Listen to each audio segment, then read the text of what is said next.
mais vraiment sacré. दुआए अल्लाहुम्मा कुल्ले वली अकबर त्यार बाद अपने दर्स चालू करें बिस्मिल्लाहिर्रहमानिर्रहीम अल्लाहुम्मा कुल्ले वलियकल हुज्जत इब्निल हसन सलवातुका अलैहि व अला आबाइहि في هذه الساعة وفي كل ساعة وليا وحافظا وقائدا وناصرا ودليلا وعينا حتى تسكنه أرضك طوعا وتمتعه فيها طويلا صلوات على محمد وآل محمد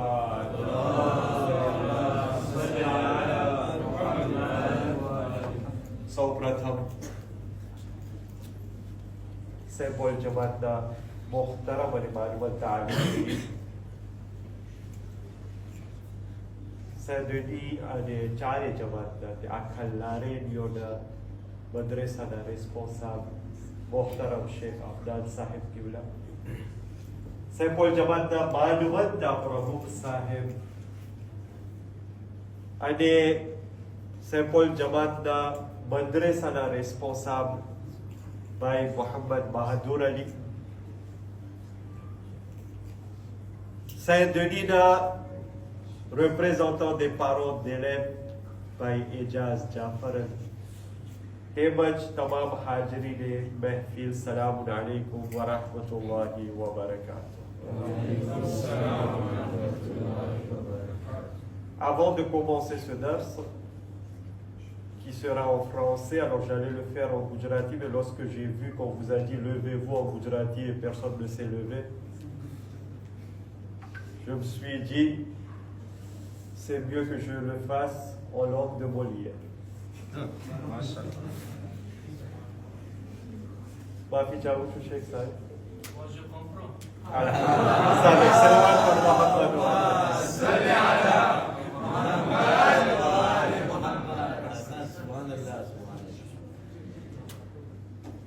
Pour la simple et bonne raison, c'est que j'ai pas le tawfiq de faire dars tout le temps. Alors, je prends cette soirée pour pouvoir envoyer un message très important aux enfants et à la jeunesse de cette communauté. Avant de commencer ce dars, j'étais là au moment de Namaz et Jamaat, j'étais là lorsque les programmes ont commencé. Dans le programme, il est écrit qu'il y a la projection du match de foot ce soir. C'est ça? C'est jusqu'au matin. C'est la France qui joue, c'est ça?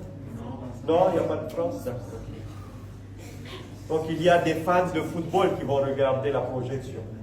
On est d'accord? Il faut répondre. On est dans un dars, c'est pas un majlis. Oui.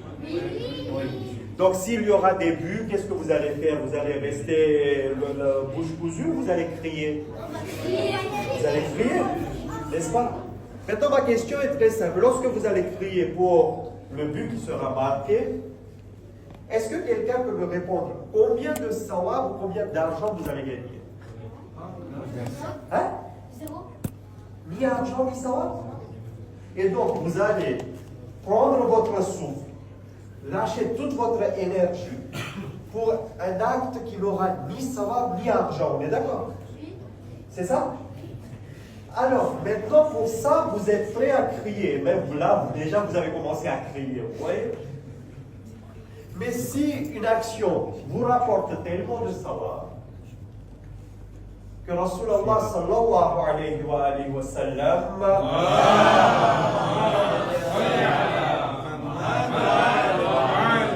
celui qui fait cette action, Allah pardonne 70 années de ses péchés. Et pourquoi vous ne le faites pas? On a tous des péchés. On n'est pas des maçons. D'accord? Je ne vais pas énumérer tous les péchés qu'on fait quand on est jeune. D'accord. Donc, pour pardonner ses péchés, il y a des actes, il y a une action très importante. Et nous, j'ai vu que personne ne le fait. Pourquoi? Alors que vous allez crier pour un match qui ne vous rapporte ni savate, ni argent.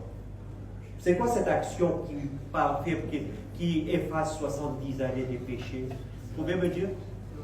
C'est le salawat.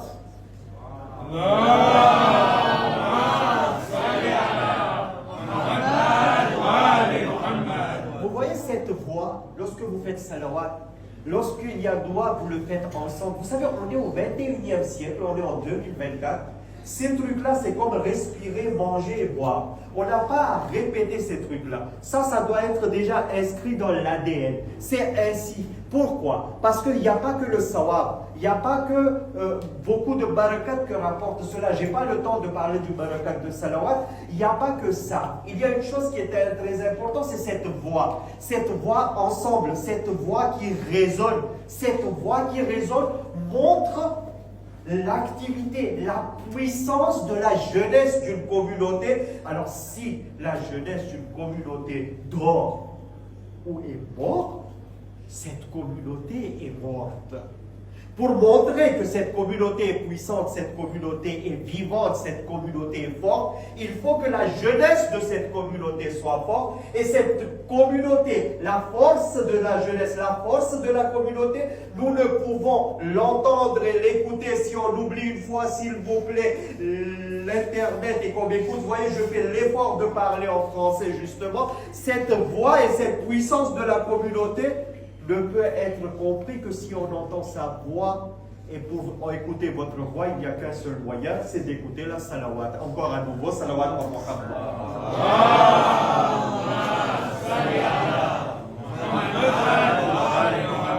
On va proposer plusieurs sujets. Alors, je sais, vous avez faim, j'ai faim, mais on ne va pas manger tant que je n'ai pas terminé ce verset. D'accord? Ah oui, je suis désolé. On pardonnera le jour de Qayamat, mais c'est comme ça. Donc, le sujet que j'ai apporté est très important. Alors, s'il vous plaît, je ne veux plus voir de téléphone dans la main. D'accord? Je sais que vous aimez écrire, mais moi, je n'aime pas voir le téléphone dans la main. Vous m'écoutez? D'accord?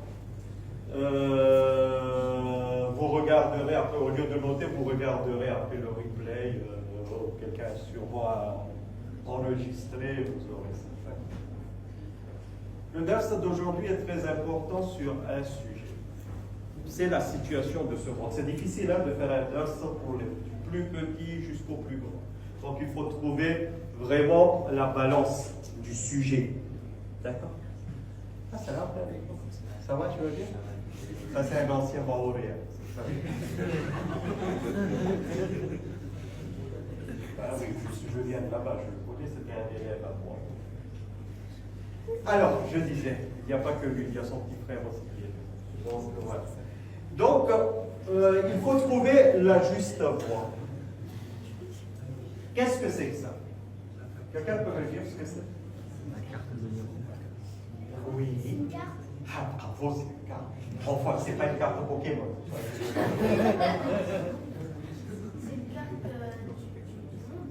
Ah non, l'Iran, c'est pas si petit que ça. Oui, je sais. Ah, c'est l'Iran. Ah ben oui, c'est l'Iran. Carte de l'Iran. Alors, je vais enlever le avant. Comme ça, on va être plus tranquille. La religion officielle de l'Iran, c'est quoi? La majorité. Quel islam? Est-ce que l'Iran a toujours été chiite? Non. Qu'est-ce qu'il était avant? Zoroastrien. Avant, après Zoroastrien? Sunni. Oui. Ah oui, vous l'avez dit en basse. Il n'y avait que quelques endroits où il y avait des chiites, donc Qom. Avant, ce n'était pas Téhéran, on l'appelait Shahr-e-Raï. Il y avait quelques chiites à Arash. Et là-haut, l'Azerbaïdjan appartenait à l'Iran avant d'être pris par l'URSS, mais je ne veux pas rentrer dans cette histoire. D'accord? Il y avait quelques chiites, mais c'était sunnite. Vous savez, c'était quel pouvoir, quelle était la puissance qui était sur l'Iran, qui régnait sur l'Iran? Alors, juste ses voisins. C'est qui la voisine de l'Iran? Juste de ce côté-là, oui. L'Irak est un peu plus bas, un peu plus haut. Ah oui, qui vient de dire la Turquie?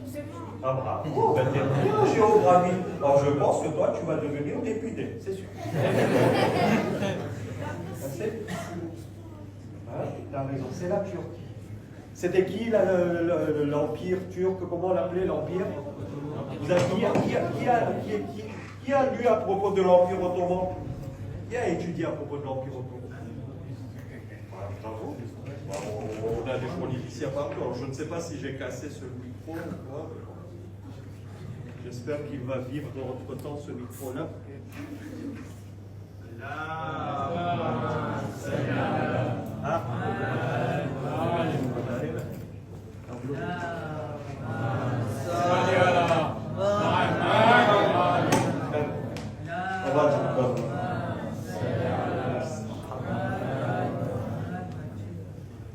L'Empire ottoman. Vous connaissez Mahmoud al-Rashid? Oui. Il a assassiné quel imam?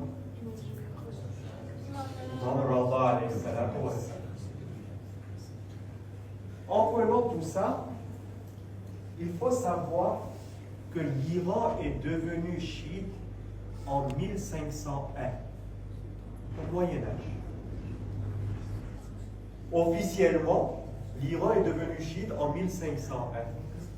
Comment s'appelait l'empereur ou le roi qui a déclaré la religion chiite comme religion officielle de l'Iran? Je vais venir, hein, on n'est pas en train de faire qu'un cours d'histoire, vous allez voir ce que je veux démontrer. Il s'appelait le roi Ismaël Ier, des Safavides, la dynastie des Safavides. La dynastie des Safavides était d'origine d'Azerbaïdjan, Tabriz, Azerbaïdjan, tout ça c'était la même chose, ils étaient de là-bas.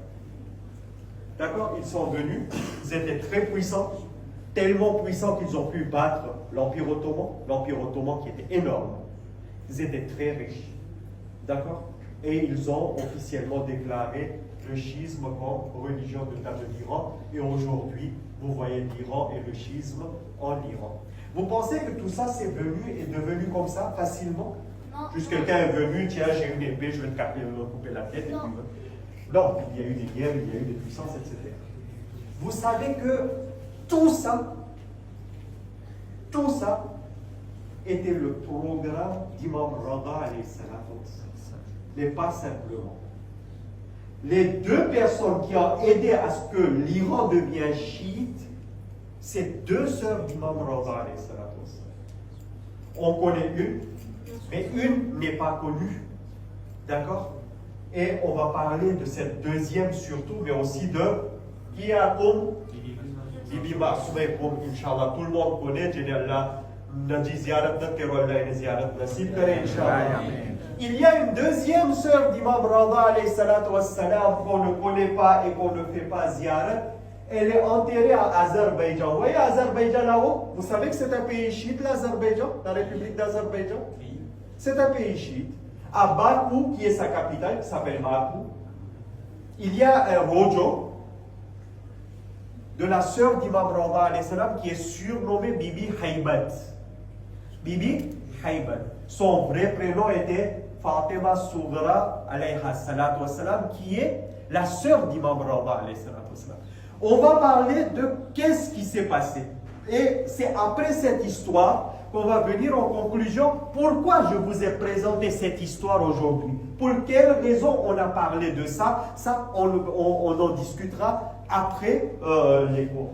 Il faut savoir que lorsque Imam Rada est arrivé, il était à Marv. Marv, c'était cette partie-là. Une partie du Turkménistan, une partie ici donc de l'Afghanistan et une partie de l'Irak. Tout ça c'était Marv, d'accord? La ville était là, la capitale était de ce côté-là, d'accord? Et c'est là qu'il était, et c'est là que Mahmoud al-Rashid il régnait sur l'empire islamique, ça veut dire de la dynastie des Abbasides. Donc il était de ce côté-là. Jusqu'à présent, on parle très peu de Bibi Ma'soum et Poum, mais très peu. D'accord? On connaît très peu de choses. Quelqu'un peut me dire qu'est-ce qu'il connaît de Bibi Ma'soum et Poum? On fait majlis tous les ans, 2 majlis par an. Biladet Chad. Bon, allez, on va laisser la question, je continue. D'accord? On connaît très peu de choses. Il faut savoir, Bibi Mansour est venu pour quoi faire? Notre 7e imam, donc le papa de Bibi Mansour et de l'imam Randa alayhi salam, comment il s'appelle notre 7e imam? Imam Moussa Kadim alayhi salam, il avait, Allahumma salli ala Muhammad wa ala Muhammad, il avait 38 enfants.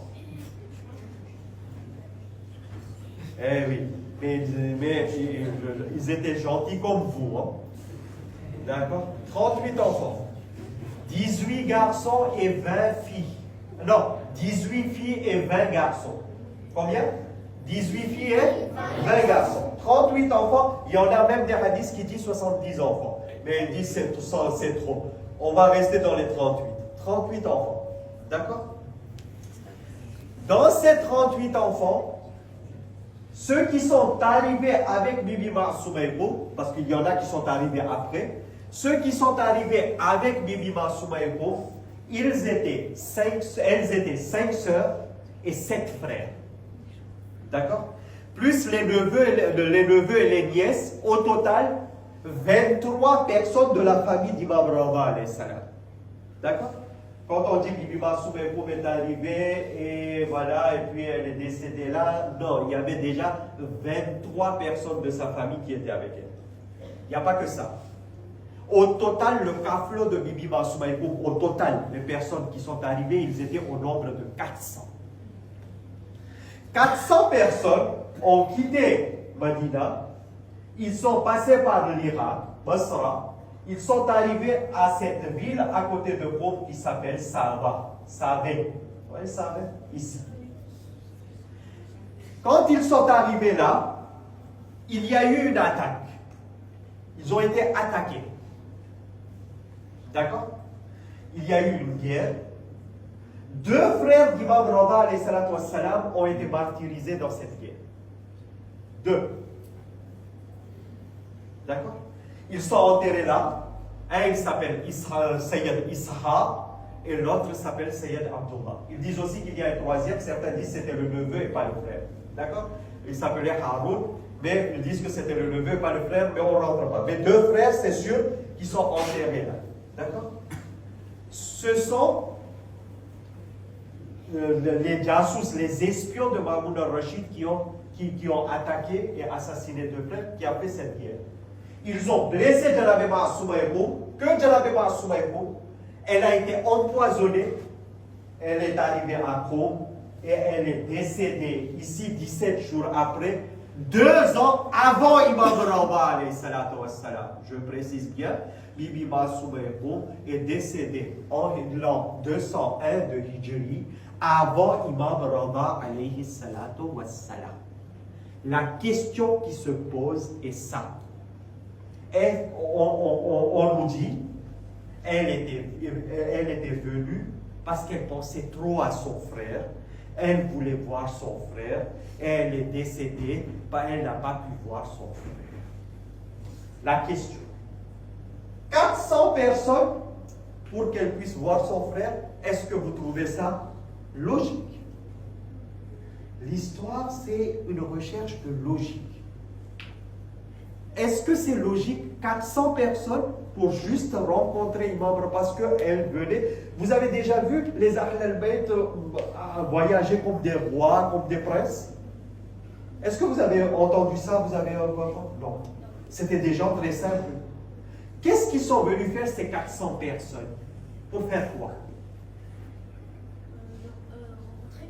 C'est... Eh bien non. Dans ces 400 personnes-là, il y avait 23 membres de la famille. Il y avait 70 spécialistes. Écoutez bien, c'est très important. C'est à la fin que je vais vous dire pourquoi cette histoire.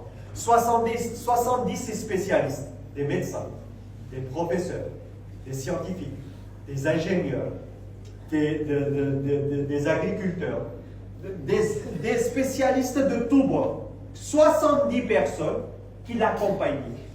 En plus de ça, des guerriers qui étaient habillés en esclaves, en serviteurs, pour que Mahmoud al-Rashid ne voit pas que c'était des guerriers.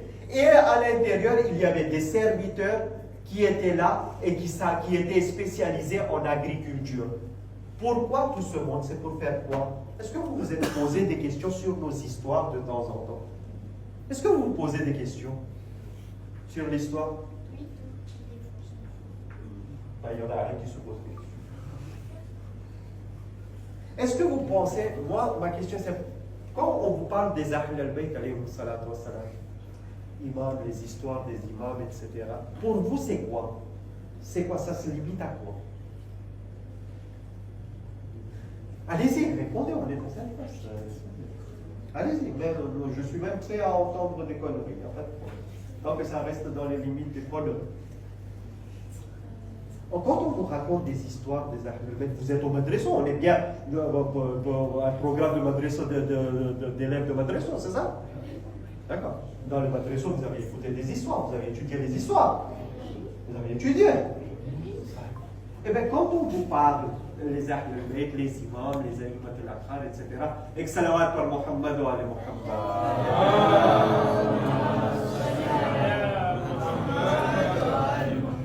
Je souhaite la bienvenue de ma part à Monsieur le Président. Ahlan wa sahlan. Ça arrive le temps.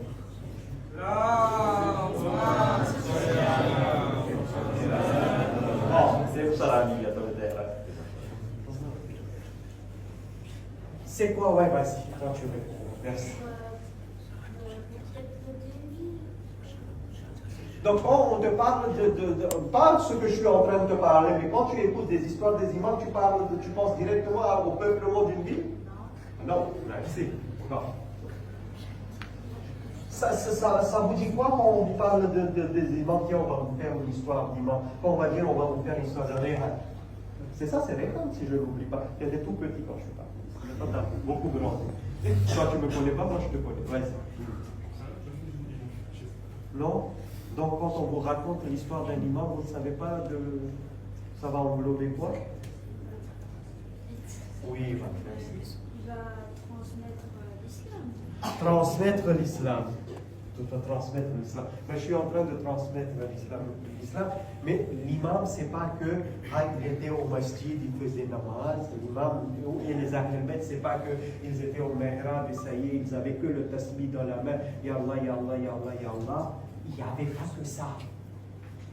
C'est pas que ça, Ahl al-Bayt alayhi salatu wassalam. C'est pour vous démontrer ça. Parce que j'ai entendu de mes propres oreilles, qu'actuellement, dans ce temps actuel, on est en train de vous enseigner, pas au madrasa. Quand j'ai dit à vous, ça ne veut pas dire à la Réunion, dans le monde. D'accord? Chez les chiites, aujourd'hui, il y a une mode. D'accord? Allez au mihrab, prenez tasbih, passez votre temps à faire du zikr. Ya Allah, ya Allah, ya Allah. Et puis tout d'un coup, vous allez, je ne sais pas, voyager avec un clin d'œil.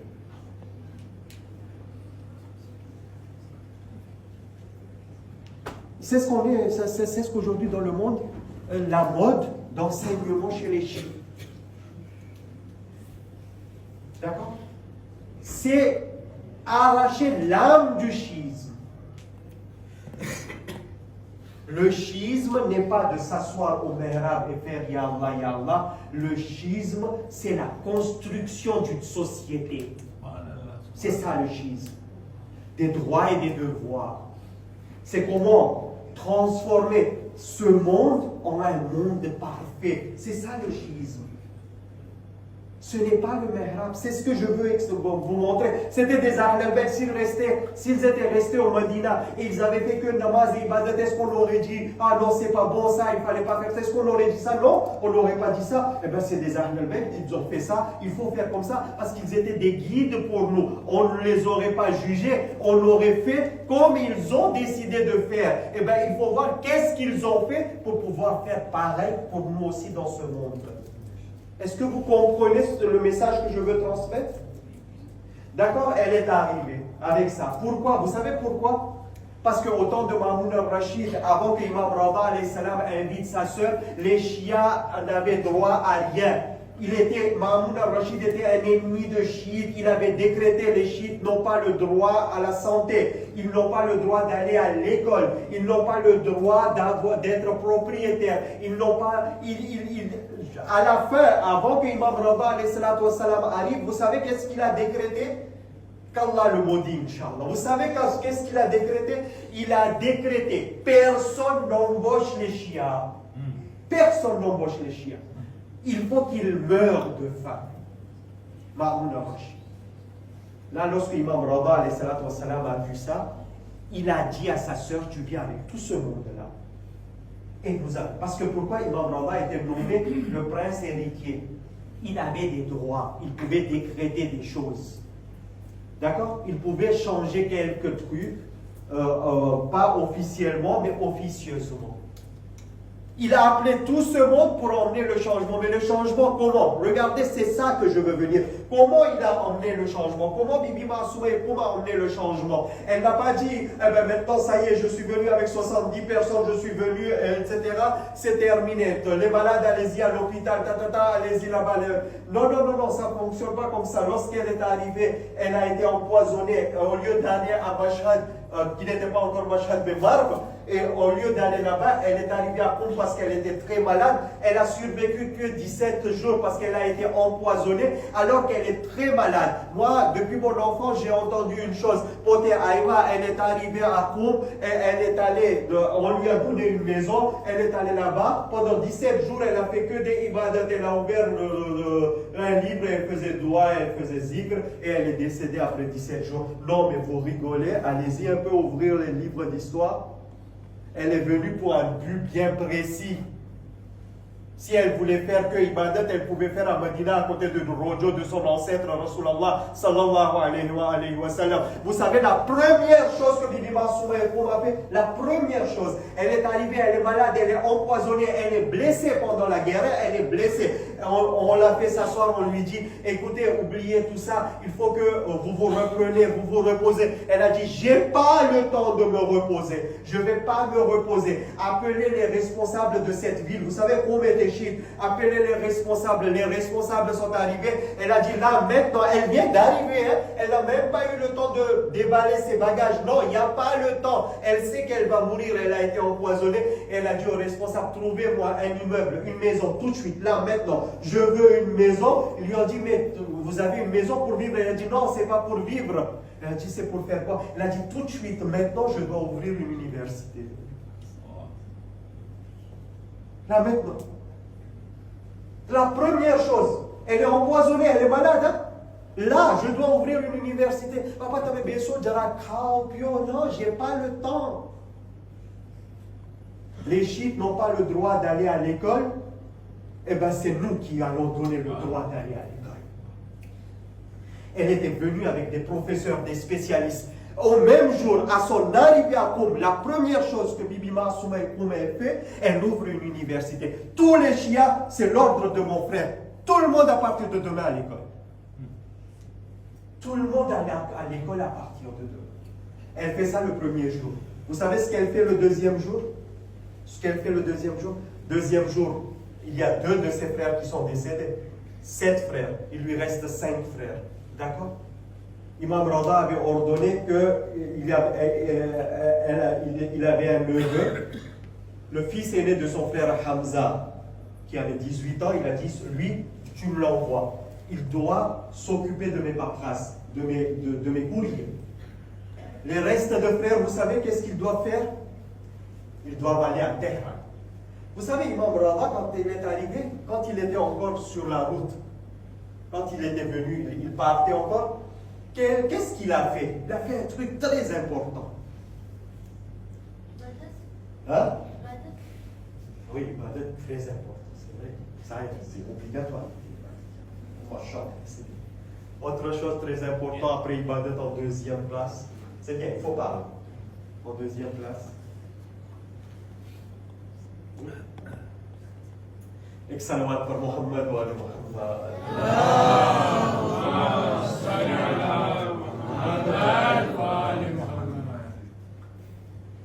On m'a dit 45 minutes, non, plutôt 10 minutes, Yassine. Ok. Deuxième chose très importante qu'il a fait. Vous savez cette partie-là, toute cette partie-là? Vous voyez ça ou pas? C'est très riche en Iran. C'est des terres très riches. Très bon et prospère pour l'agriculture. Aujourd'hui, quand vous allez à Mashhad, après le ziyarat, les ibadat, bien sûr, je suis d'accord avec toi, on va faire un truc, tout le monde adore, on fait carrément la queue pour ça, c'est quoi? Un niaz. Vous savez, il y a le restaurant d'Imam Rada, alayhi salam. On va manger chez Imam Rada, alayhi salam. Vous savez, là, tout le monde, on prend un ticket, on y va. Maintenant, je ne sais pas, ça a organisé 2.0, ce qui est une carte, je ne sais pas. Mais on y va, on va tous manger là-bas, chez Imam Rada, alayhi salam. Vous savez, ce qu'on mange dans ce restaurant-là, ça vient et c'est cultivé sur les terres d'Imam Rada, alayhi salam. Ça appartient à Imam Rada, alayhi salam. Vous savez qu'est-ce qu'il a fait, Imam Rada? Toute cette terre-là, il y avait des terres à vendre. Il a acheté des terrains pour faire l'agriculture, avec son propre argent. Tu veux vendre? Ben voilà. Je te donne le double du prix. Vendre. Pourquoi faire? Il voulait passer son temps à faire de l'agriculture? Pourquoi faire? Il a fait ça. Les chiites n'avaient pas le droit de travailler. On ne donnait pas. Ce n'est pas qu'ils n'avaient pas le droit, on ne leur donnait pas du travail, il y avait de l'embargo. Les chiites, officiellement, vous pouvez travailler, mais personne ne leur donne du travail. D'accord? Ils étaient en train de mourir de faim. Imam Rada, alayhi salam, il a acheté tous ces terrains-là. Tous ces terrains, il a acheté. Il a appelé ses 5 frères ici à Téhéran. Il a dit, je vous nomme responsable de tous mes terrains. Tous mes chiites doivent travailler sur mes terrains. On donne le travail en priorité à tous les chiites. Priorité. Tous les chiites ont commencé à travailler. Tous les chiites. Bibi Massouma elle est décédée 17 jours après. Le lendemain, elle a envoyé ses 5 frères ici. C'est une femme, hein? Faites attention, c'est une femme. Mais là, je veux vous montrer ce que c'est qu'une femme dans l'islam. Ce n'est pas une femme qui est assise à la maison, d'accord, en train de faire de la cuisine. La cuisine aussi, c'est important. Ah oui, ne t'en fais pas, il faut qu'elle fasse de la cuisine. Ça, c'est vrai. Mais toi aussi, tu peux le faire. D'accord? Moi, je sais faire de la cuisine. Tu sais faire, toi? Ouais, ben, tu vois, voilà. Mais ça, je veux vous montrer la religion, l'islam, d'accord? Il n'a pas été forgé que par les hommes. L'islam a aussi été forgé par le sacrifice des femmes. Et c'est le sacrifice de 2 femmes que je suis en train de vous montrer aujourd'hui. D'accord? Elle a envoyé ici, et là, elle a fait son travail. Elle a fait son boulot. D'accord? Elle envoie à Chehrerey. Il n'y avait pas Téhéran entre-temps, c'était Chehrerey. Chehrerey, où Mahmoud al-Rashid contrôlait scrupuleusement la ville. Maintenant, le problème, il faut créer des écoles. C'était la priorité d'Imam Rada, alayhi salatu wassalam, et de ses sœurs. Comment faire? Là, c'est impossible, il y a l'armée. Tout le monde est surveillé. Les chiites ne peuvent pas aller à l'école. C'est interdit. Les chiites, je pense à la Kandax. Les chiites ne peuvent pas aller à l'école. Maintenant, que faire? Il faut envoyer. Bibi Massouma Kouba a dit la priorité des priorités, les chiites à l'école. La priorité des priorités. Vous savez, qui a vécu un peu en Iran, à part l'hôtel? Vous avez déjà vu la maison chez les gens? Quelqu'un s'est fait inviter chez quelqu'un en Iran? Ah oui, chez Kafna. Oui, mais pas lui là. Chez Ali Abbas. Je ne sais pas la maison de Cheikh Ali Abbas, mais les maisons en Iran, peut-être que vous avez vu ça. Il y a une maison comme ça, sur la terre, mais toutes les maisons en Iran, ils ont tous un sous-sol. C'est obligatoire. Maintenant, je ne sais pas. Mais dans les maisons anciennes, c'est obligatoire, depuis les Zoroastriens. Parce que dans le temps zoroastrien, lorsque l'été venait, il faisait très chaud, les gens habitaient sous-sol. C'est carrément aménagé comme la maison de haut. Il y a une maison en bas, sous la terre, et il y a une maison juste au-dessus. D'accord? D'accord? Ça me rappelle des souvenirs. Et donc, sous-sol, eh bien, Bibi Massouma a exploité ça. Ils ont dit comment on va faire si l'armée voit. Elle a dit non, l'armée ne va pas voir. Comment est-ce possible? Elle a dit je viens d'arriver à Qom. Ça fait 2 jours. Hein. Elle est là depuis 2 jours. Hein. Vous, quand vous allez en voyage, là, en vacances, 2 jours, vous faites quoi d'abord? Les premiers 2 jours, manger. Hein? T'as raison, manger. Ouais, c'est ça. La vérité sort de la bouche des enfants. Et salawat par Muhammad wa ala Muhammad.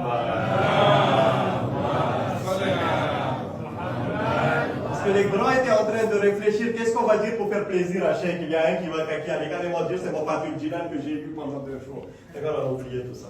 On mange et on dort. Regardez ce que Bibi Marsoum a écouté. Elle a dit depuis que je suis arrivé, 24 heures qu'elle est arrivée, elle a dit je viens d'arriver et je viens de voir dans cette maison, il y a un haut et il y a un bas. Il y a un sous-sol. Est-ce que toutes les maisons sont comme ça? Ils ont dit oui, toutes les maisons sont comme ça. Elle a dit, bah, ça y est, on a trouvé la solution. Quoi? Vous allez à Téhéran, les écoles pour les chiites se feront sous-sol. Personne ne verra qu'il y a une école. Elle a envoyé des professeurs à Téhéran, à Chehrerei, pour ouvrir des écoles sous-sol. Pour que l'armée de Mahmoud al-Rashid ne voit pas. L'école était important. Une obligation. C'était une obligation. Ça y est, il y a des médecins qui travaillent sous-sol pour les chiites. Les chiites sont embauchés pour travailler sur le terrain d'Imam Rabah. Mahmoud al-Rashid ne peut rien faire parce qu'il l'a programmé comme prince héritier. Sinon, il va dire j'accepte plus, je m'en vais. D'accord? Ils sont obligés de travailler. Vous savez quoi? Bibi Marsoum est décédé 17 jours après son arrivée à Qom. Imam Rabah a vécu 2 ans après Bibi Marsoum et Qom. Mais vous savez, 2 ans après, écoutez-moi bien, 2 ans après, Bibi Marsoum et Qom est décédé en 201, Imam Rabah en 203 de l'Égypte. 2 ans après, ses frères qui étaient à Téhéran, ils sont partis un peu plus en bas au sud, dans une ville qui s'appelle Shiraz. C'est une ville qui est tout en bas ici.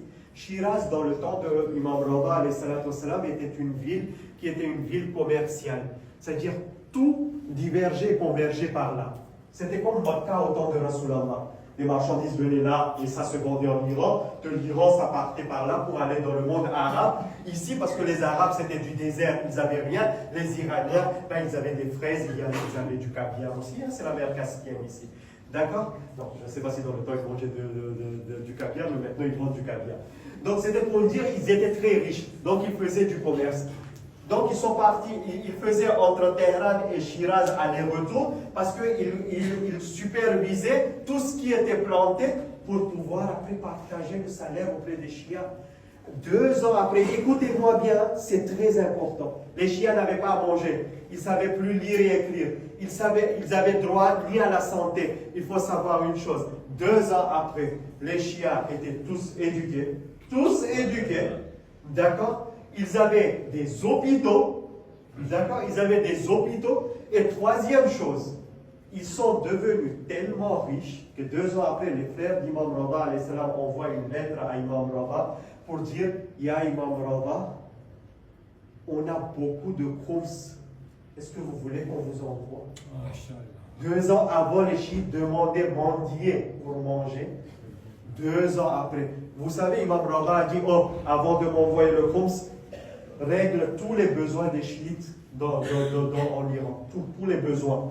Les jeunes qui veulent se marier, tu les fais marier s'ils n'ont pas d'argent. Ceux qui veulent des maisons et qui n'ont pas d'argent, donne-leur des maisons, etc. C'est une liste de tout ce qu'Imam Rabah a fait. Et l'autre, il dit, on a fait tout ça, il en reste encore. Vous savez, il en reste combien? 10 chameaux d'or. Son âne, 10 chameaux remplis d'or. Le khums que les chiites ont donné 2 ans après ces pauvres qui sont devenus riches grâce à la stratégie de l'imam Rabah et de l'imam Soumaï. L'imam a dit, oui, renvoyez-moi tout ça. 10 chameaux, hein, 10 chameaux, renvoyez-moi. Mais pas comme ça même, venez avec, vous les portez pour que ils partent de Shiraz. Mahmoud al-Rashid a attrapé le facteur qui a emmené la lettre d'Imam Rabah. Ils ont tué le facteur. Le jassous, l'espion de Mahmoud al-Rashid, il s'est habillé en serviteur et c'est lui qui a emmené la lettre. Parce que Mahmoud al-Rashid a envoyé une armée. Il a dit, vous les tuez tous. Et vous volez tout l'or. Il a tué les 5 frères d'Imam Rada, ils sont enterrés à Shiraz. À 200 à 250 km de Shiraz, ils ont tué. Ils ont volé tout l'or du Khums d'Imam Rada. Lorsque ça s'est arrivé, on a prévenu Imam Rada que ses frères ont été assassinés. Imam Rada a compris, là j'arrive, je vais bientôt terminer. Imam Rada a compris que ça y est, bientôt lui aussi il se fera assassiner. Parce que là, Mahmoud al-Rashid, il vient de se rendre compte que sous ses yeux, Imam Rada assis dans une chaumière, avait rendu puissant la minorité qui est Shia.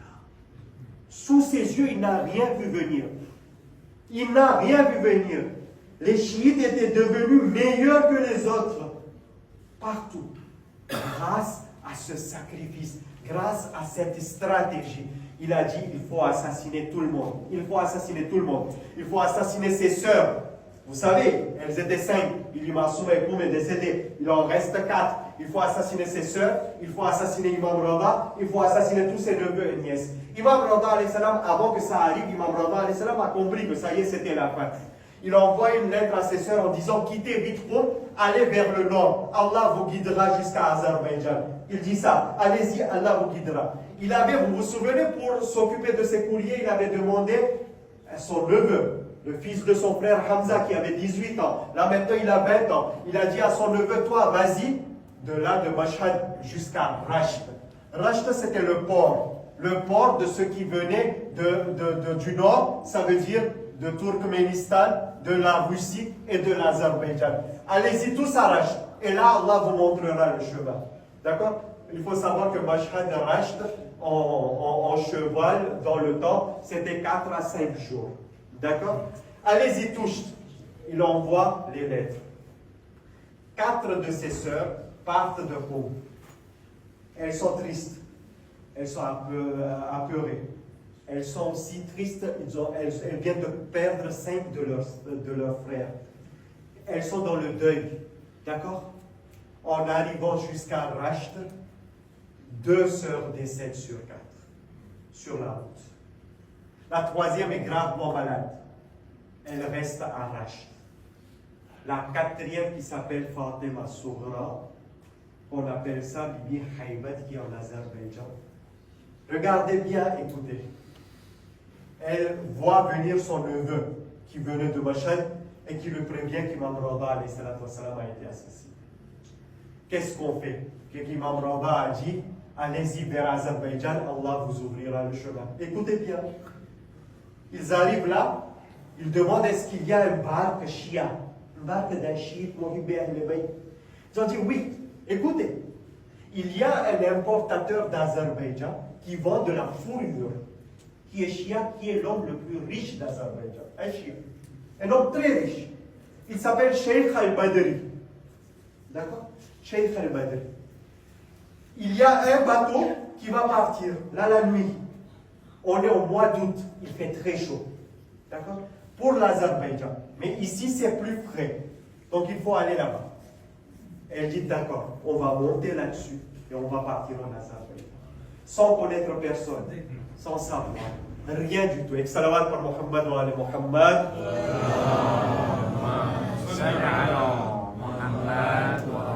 Alors, un élève à moi d'ici il y a quelques années, il est aujourd'hui secrétaire général de l'Union, non, trésorier de l'Union. Secrétaire général de 4 associations. De 4 associations, et ça c'est une fierté. Salawat par Muhammad wa ali Muhammad.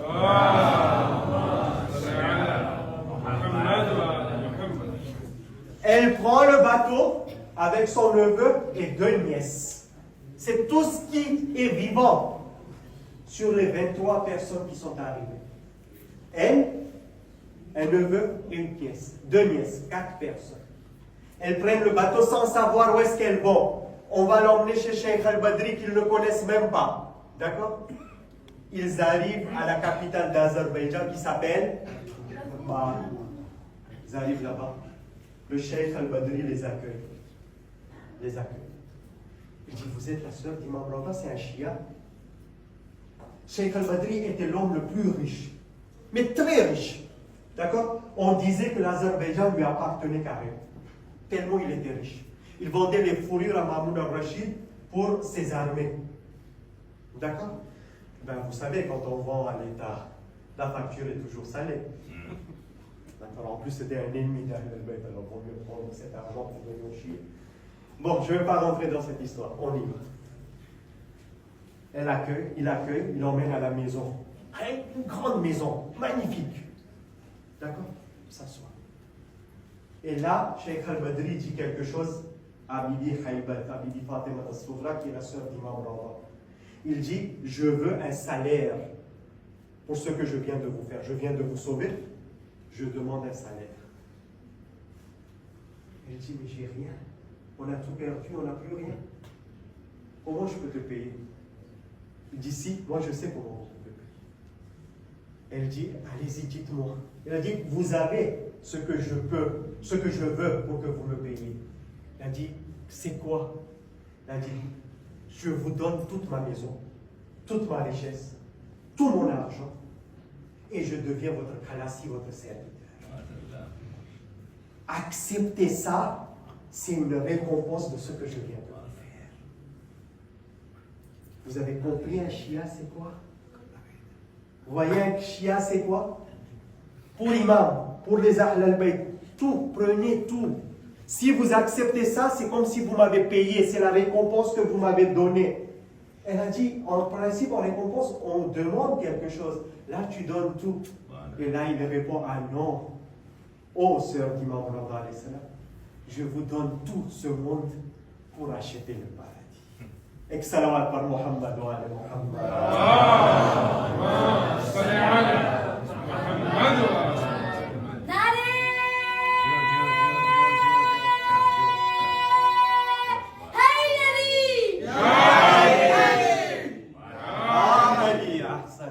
Je vous donne tout. Si vous gagnez la richesse, autant de richesse, tu fais quoi ça? Tu ferais quoi avec? Vas-y, tu achètes combien de FIFA? Vas-y, tu achèterais quoi? Vas-y, tu achèterais quoi? Oh, allez, soyez pas timide. C'est toujours les enfants qui m'ont pas de voiture. Ah, ça. Comment tu t'appelles? Aman. Quel autre chose? Arif ça je ne vais pas oublier. Je vois bientôt ton père là-bas. C'est bien. Alors il faut savoir une chose, elle vient de gagner tout ça. Elle vient de gagner tout ça. L'homme le plus riche d'Azerbaïdjan devient serviteur de Bibi Fatima Soghra. L'armée arrive. Oh, on a vu des invités chez toi, c'est qui? L'armée de Mahmoud al-Rachid, il faut savoir, c'est le pouvoir de Mahmoud al-Rachid là-bas. C'est pas le pouvoir des chiites, oui. On est toujours chez les Abbassides. C'est qui les mémans qui sont arrivés? Et là, comment elle s'appelle la dame qui vient de rentrer? Et là, il dit, c'est une dame de ma famille qui s'appelle Bibi Haybat. Il dit, bah, Fatima Soghra Haybat. Il faut savoir, Haybat veut dire la contemplation de la perfection. Il n'a pas menti, c'est la perfection qu'il est en train de contempler. Elle s'appelle Bibi Haybat et ce sont ses enfants. C'est la famille, ils ont tout perdu et ils sont invités chez moi. Ok, d'accord. L'armée est partie. Bibi Haybat, il dit, vous savez tout ce qui... Elle raconte ce qui s'est passé. Elle dit, vous voyez, on est venu avec plein de projets. Ma soeur est morte 17 jours après. Tout d'un coup, mes frères, 2 ans après, ont été assassinés. On ne sait pas. On ne sait pas le temps qu'Allah nous a donné pour vivre. Je suis en train de terminer, je sais, vous avez très faim, moi encore plus que vous. D'accord, je suis en train de terminer. Mais c'est très important ça. On ne sait pas le temps qu'Allah nous a donné de vivre. Il dit, oui, mais on fait quoi? Il a dit, demain, il y avait, là, à côté de Bakou, il y avait une montagne.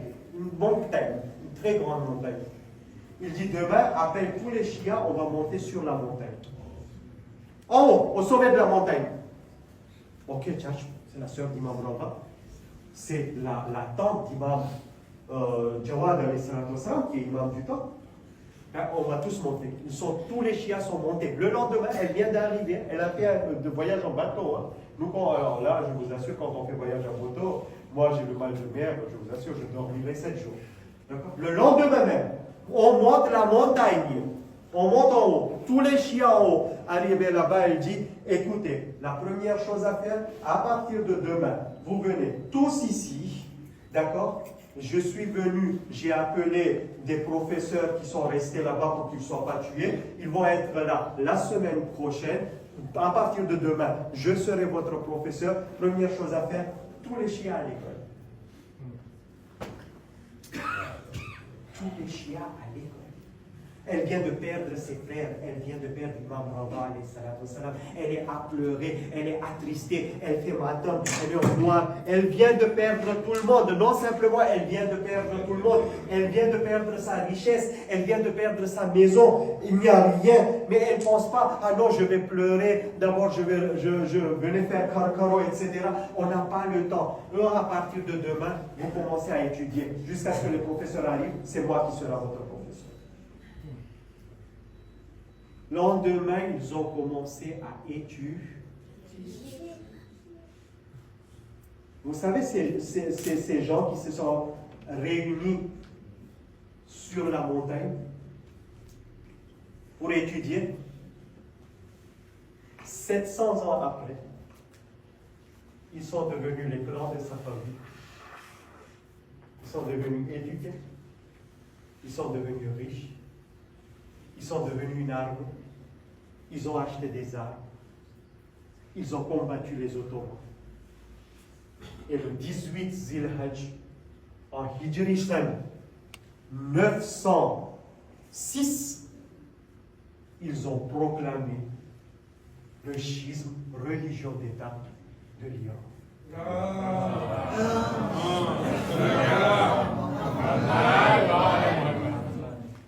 Vous voyez comment l'Iran s'est construit?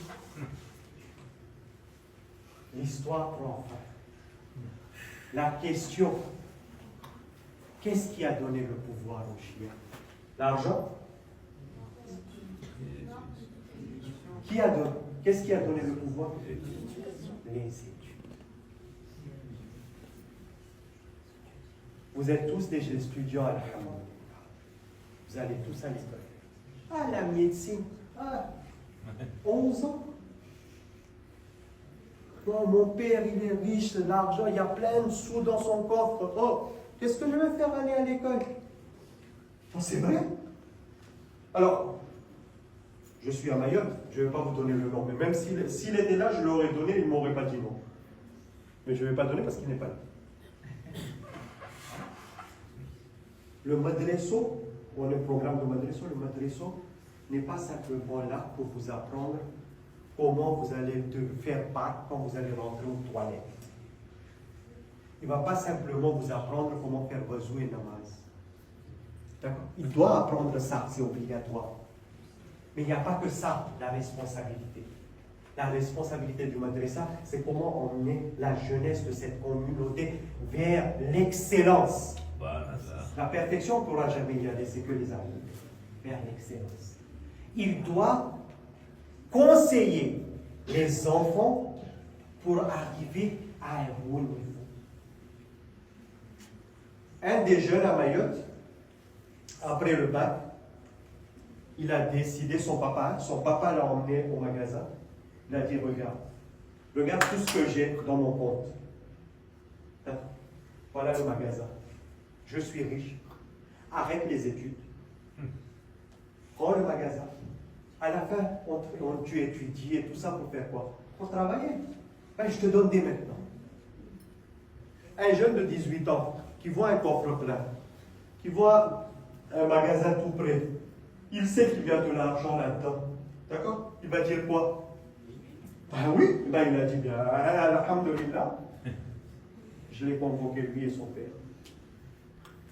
Tous les deux. J'ai dit non, je ne suis pas d'accord.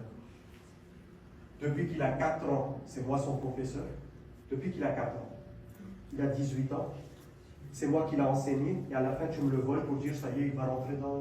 Non, pas d'accord. Je ne suis pas d'accord. La guerre homicide entre son père et moi. Non, il va aller étudier. À la fin, son père a dit oui. Aujourd'hui, il est en 4e année, Inch'Allah. Dans une année, il va devenir ingénieur informatique. Voilà. J'ai dit, après, quand tu as fini, tu reviens, tu prends le magasin de ton père. C'est pas grave, mais au moins tu as quelque chose. Vous savez pourquoi? Parce que vous pensez vraiment qu'Imam Zaman, Ajalallah Ta'ala Farajahu Sharif,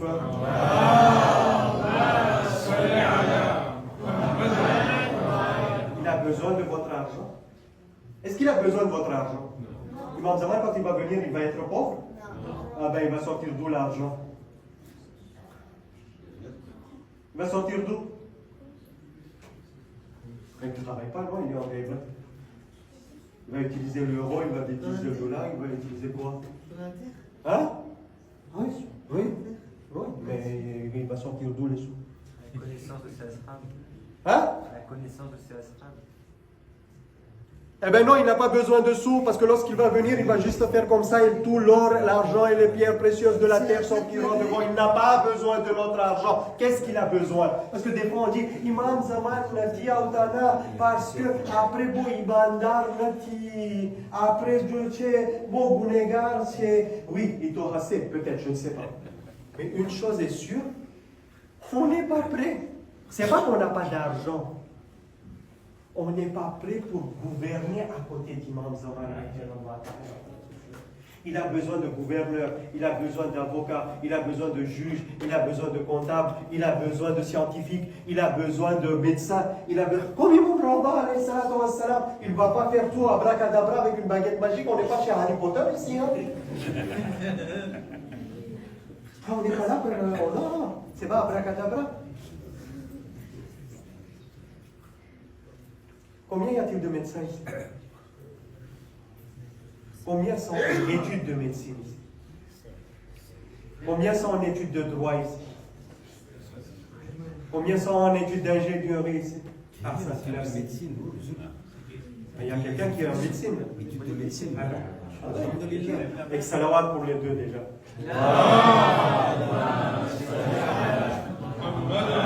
Vous pouvez lever la main, hein, si vous avez levé, c'est salawat pour vous aussi, il n'y a pas de problème. Une seule chose et c'est terminé, je sais, vous avez une dernière chose, je ne sais pas, je viens de faire 25 minutes, je vais terminer. Vous savez, chez les chrétiens, chez les juifs, chez les musulmans, chez les hindous, j'ai lu ces 4 livres. Bhagavad Gita, je l'ai lu en entier. Ouais, vous êtes indien, mais c'est moi qui l'ai lu. Vous pas. Dans ces 4 livres, il y a une chose qui est écrite. Vous pouvez aller sur YouTube, vous pouvez trouver, sur Google, vous pouvez trouver. Je vous assure, d'accord? Et vous allez trouver ça. À la fin des temps, avant l'arrivée d'Imam Zaman, il y a un truc qui va se passer qui est très important de comprendre. Une guerre qui va décimer 2/3 de la population mondiale. Tout le monde le dit. Toutes les religions, même le chiisme. On a beaucoup de hadiths à fond. Une guerre qui va décimer 2/3 de la population mondiale. C'est quoi la population mondiale actuelle? Approximativement 8 milliards. 2/3 de 8 milliards, ça fait combien? 6. 48, 5 milliards et quelques. 5 milliards et quelques. 6 milliards qui vont être décimés. 6 milliards. 6 milliards décimés. D'accord? La moitié par les armes, la moitié par la maladie. Vous saviez ce hadith, je pense. Hein? Je me disais, c'est pas possible. Moi, je me disais, il y a anguille sous roche quelque part. 2/3, il y a un problème, non? Mais lorsque la guerre en Ukraine a commencé, je me suis dit, oh, l'impossible n'est pas russe.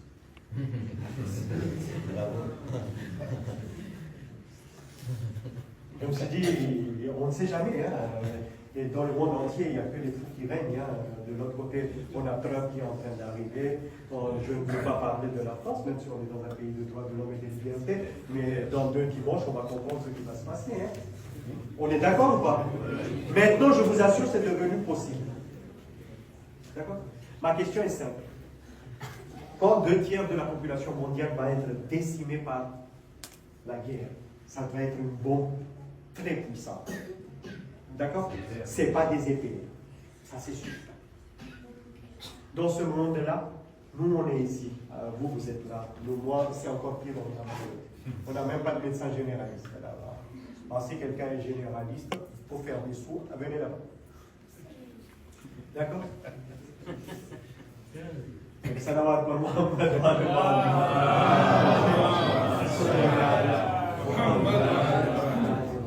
alors, pas des faux diplômes, on sait le regarder. D'accord?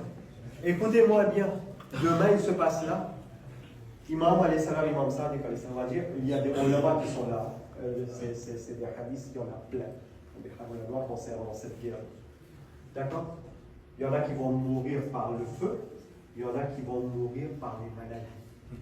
Si on fait partie de ceux qui vont mourir, est-ce qu'on a des... Vous pensez qu'il y aura de la place à l'hôpital de Saint-Paul? Alors il n'y aura peut-être même pas l'hôpital. Hein? D'accord? Avons-nous des médecins pour s'occuper de notre communauté? On ne sait pas quand est-ce que ça va arriver. On ne sait pas, à la fin des temps. On voit tous les signes de la fin des temps. Vous ne pouvez pas dire, oui, après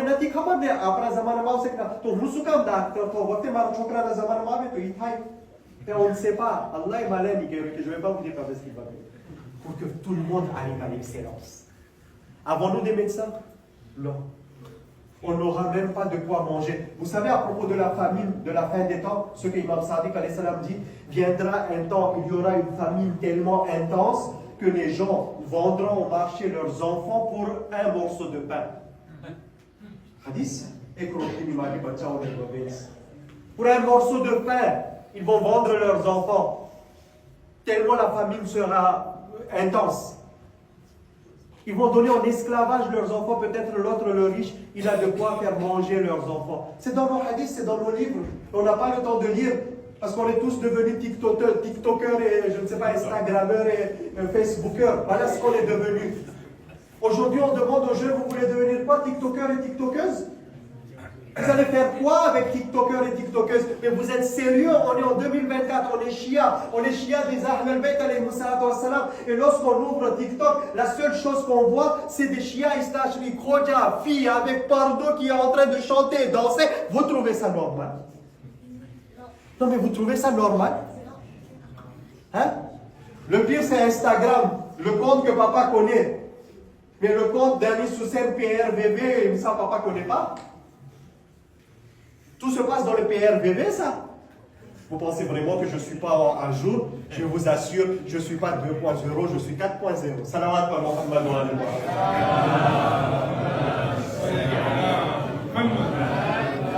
Je suis à jour, je connais tout ce qui se passe. Tout. Vous ne me connaissez pas où je suis. Moi, je sais où vous êtes. Je le sais. Non, vous êtes TikToker et TikToker, ça va rapporter quoi? Ça va vous rapporter quoi? Hein? Ça va vous rapporter l'argent, tu es devenu millionnaire? Mais le jour où la famille va venir, est-ce que tu vas cuire cet argent-là et bouffer? Mais ils ne vont même pas te donner l'argent parce que c'est des chiffres dans une carte. Cette carte ne fonctionnera plus, l'informatique serait morte. Même ton argent, tu ne l'auras pas. Même ça, tu ne l'auras pas. Donc même l'argent, les billets, tu ne pourras pas bouffer parce qu'il n'y aura pas de billets. Vous savez ce que Imam Sadiq alayhi salam, il dit? Quand j'ai dit ça à Mayotte et à mes enfants, ils m'ont dit, non mais sérieux, en 2024, tu veux qu'on fasse quoi? Vous savez ce que Imam Sadiq alayhi salam a dit? Qui vont être sauvés? C'est dans Beharoula Noir, je n'invente rien. Imam Sadiq alayhi salam, il dit, lorsque vous avez un peu d'argent, achetez un terrain agricole et apprenez à faire de l'agriculture. À la fin de temps, celui qui sait travailler la terre sera sauvé. Ça veut dire que je vous appelle à aller à l'école, à l'université pour utiliser des pelles et des bêches? Non. Un seul exemple très simple. Aujourd'hui, il y a des lobbies, des gens puissants derrière des États qui dirigent. Vous savez, Ishar Kafi. Vous savez ce que des ingénieurs israéliens, ils ont construit? Allez-y, c'est sur Internet, je n'invente rien. Avec du sang animal, il y a une machine, avec du sang animal, on peut fabriquer de la viande.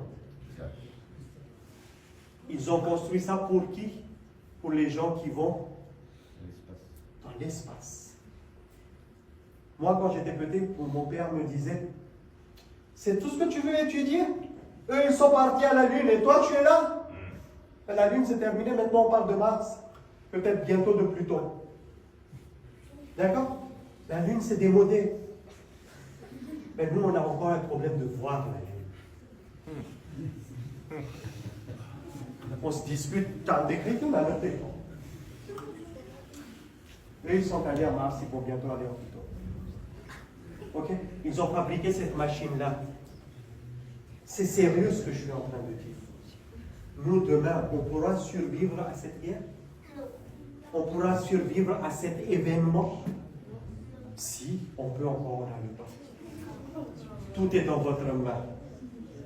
Si vous vous dites, pour mon imam, pour ma religion, pour mon jamaat, pour ma communauté, pour la grandeur de l'imam Mahdi, Ajjalallah ta'ala farajahu sharif, je me sacrifie pour aller à l'université, étudier et devenir quelqu'un. Je vous assure, juste une phrase et c'est fini. Demain, on vous appelle parce que vous avez trouvé quelque chose et devant le monde entier, on dit un chiite va recevoir le prix Nobel. Dites-moi, est-ce qu'Imam Zaman ne sera pas content? Alors pourquoi vous ne voulez pas le faire? Wassalamu alaikum wa rahmatullahi wa barakatuh. Salawat par Muhammad wa ali Muhammad.